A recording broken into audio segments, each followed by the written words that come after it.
Agoero kamano ahinya. Gi nyinga iluonga ni Abdullah Otieno. Kendo akawo thuolo ni mar gone Ramogi TV gi radio kuom kelonwa kaka jopiny mondo mi wagol pachwa. Adonjo e loch Ruto kaka nodonjo.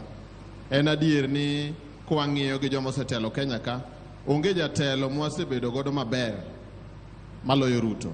Ang'o momiyo awacho ber mare?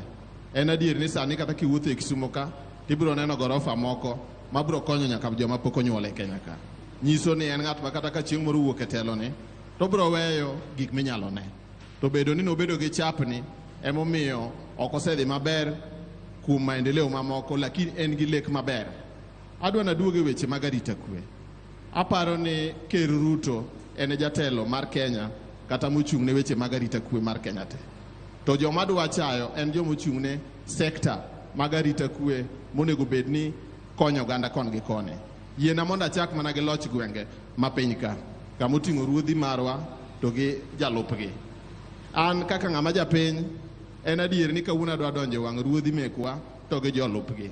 Gichamo osara mar jopiny, to kine e ground kabisa, tiyudo ka gik mang'eny ma ging'eyo kata mochung' ne arita kwe to gitii tich mowinjore.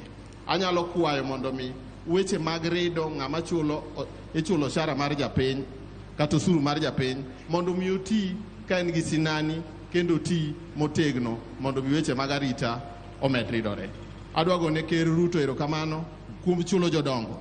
Kendo adwa wacho ni kojiw arita kwe kamoro amora, to arita kwe dhi bedo maber nikech jodongo nigi information mang'eny to nyocha gitiyo nono to koro mege gimoro matin. Kwa hivyo joma ochung' ne weche mag arita kwe, obed DC, obed ng'ama nade, ng'ato ka ng'ato onego ket chik mondo mi otine arita kwe mowinjore mondo mi weche mag arita kwe gi mondo med ridore. Erokamano. Erokamano ahinya. Erokamano. Jaduong'